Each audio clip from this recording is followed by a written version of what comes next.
Plus fort ensemble avec Jean Rotner, une interview de Fanny Bourdin. Jean Rotner, bonjour. Bonjour. Vous êtes le président de la région Grand Est. Êtes-vous candidat à votre propre succession ?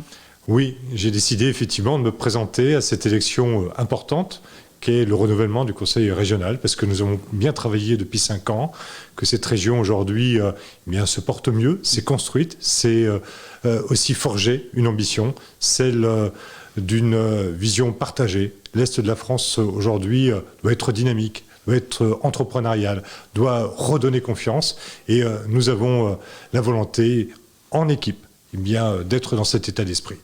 Nous sommes encore dans une période compliquée suite à la crise sanitaire de la Covid-19. Depuis un an, on vous a beaucoup vu dans les médias réagir à la situation en tant que médecin urgentiste, mais aussi en tant que président de région. La période a-t-elle joué un rôle dans votre décision d'être candidat ? Je ne sais pas si cette période a joué un rôle. Elle a été une période compliquée, difficile, humainement aussi. Elle m'a touché, elle m'a profondément transformée. Je crois qu'elle apprend surtout à être humble.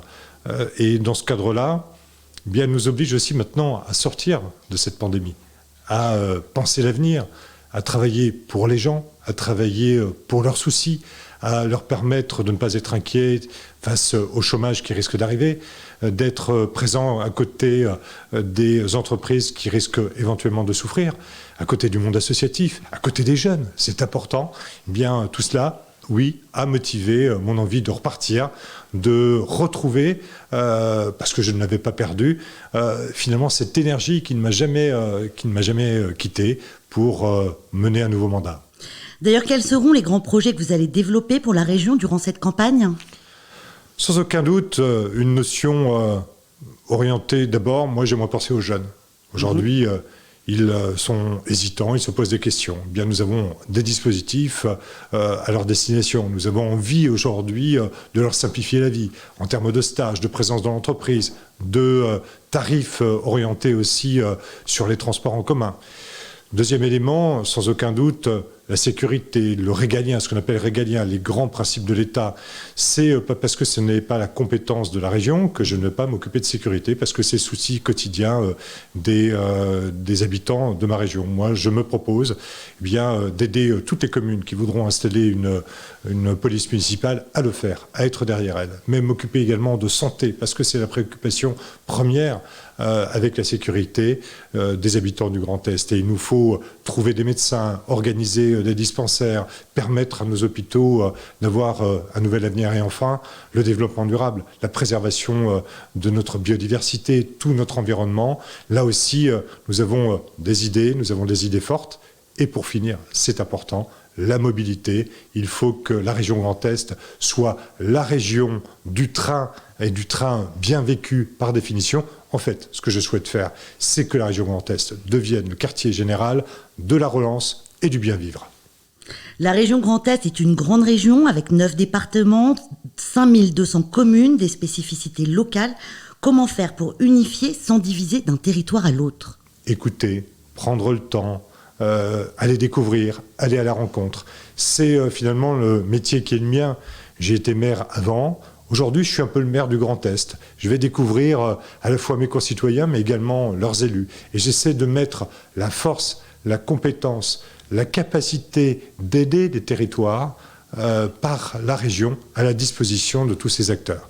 C'est finalement une vision peut-être différente. On parle beaucoup, vous savez, de décentralisation. La décentralisation, je pense que c'est au territoire de l'inventer, parce que l'État aujourd'hui n'est pas en mesure de le faire. La relocalisation des industries, par exemple ? La relocalisation des industries, c'est un point important, un point majeur. Aujourd'hui, notre industrie tient le coup dans le Grand Est, parce que nous l'avons aidé, parce que l'État l'a aidé, parce que nous avons collectivement travaillé avec les chefs d'entreprise. Nous nous sommes fixés des nouveaux objectifs, et ça porte des fruits. Aujourd'hui, les entreprises investissent, les entreprises étrangères sont là. Tout cela, c'est créateur d'emplois, et donc d'avenir, de valeur et de fierté. Plus de 1000 maires de la région Grand Est ont lancé un appel en faveur de votre candidature. Si vous êtes élu, comment allez-vous travailler avec les différents élus locaux ? 1000 maires, vous vous rendez compte ? C'est 20% des maires du Grand Est. On en a grosso modo 5000, un peu plus de 5000. C'est énorme. Ça veut dire qu'ils ont compris. Ils ont compris ce trait d'union que je veux créer avec les territoires. Ils ont compris que c'est pas simplement de l'argent qu'ils me demandent, c'est un partenariat. C'est une manière différente de travailler. Je souhaite faire la même chose avec les départements. Il faut que ce bloc local, il faut que toutes les collectivités arrivent encore à mieux s'entendre, à travailler en commun, pour elles, simplement parce que nous avons mandat de travailler pour nos concitoyens. Et nous sommes là pour eux. Nous sommes là pour ces jeunes qui aujourd'hui craignent l'avenir. Nous sommes là pour ces personnes âgées qui se posent la question de savoir s'ils seront pris en charge jusqu'à la fin de leur jour. Nous sommes là pour ces familles, pour leur permettre de bien vivre sur leur territoire. Nous sommes là pour les agriculteurs qui aujourd'hui doutent. Nous sommes là pour les artisans qui se posent des questions. Est-ce que la reprise va leur être profitable ou pas ? Nous sommes là pour les commerçants qui, après des jours et des jours de fermeture, ne savent pas comment vivre demain. Nous sommes là pour les acteurs de la culture, du sport qui sont fermés depuis tant et tant de temps, comme les restaurateurs et les hôteliers. Nous sommes là pour tout le monde. C'est le premier numéro d'une série de podcasts, Jean Rottner, dans lequel nous allons vous retrouver pour répondre aux questions de vos électeurs. C'est quelque chose que vous aimez faire, échanger avec les citoyens, avec vos électeurs, les électeurs du Grand Est ? Vous savez, faire un job de politique en connaissant simplement le chemin qui va à votre bureau, le couloir de votre bureau, c'est pas mon truc. Moi, mon truc, c'est effectivement d'être sur le terrain, d'être là, d'être à l'écoute, de comprendre, d'écouter. Je suis pas un expert de tout. Vous êtes un homme de contact. Oui, de contact, de combat, de conviction. Je suis pour la démocratie de l'action, pas pour la démocratie de la parole. Si je vous dis, vous avez 1 minute, montre en main, pour me convaincre de voter pour vous.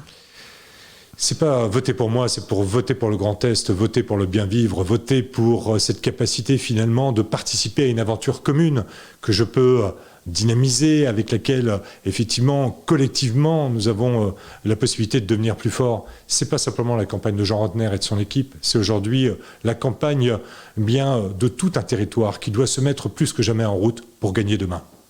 Merci Jean Rottner d'avoir répondu à nos questions. Merci à vous. Plus fort ensemble avec Jean Rottner, le podcast.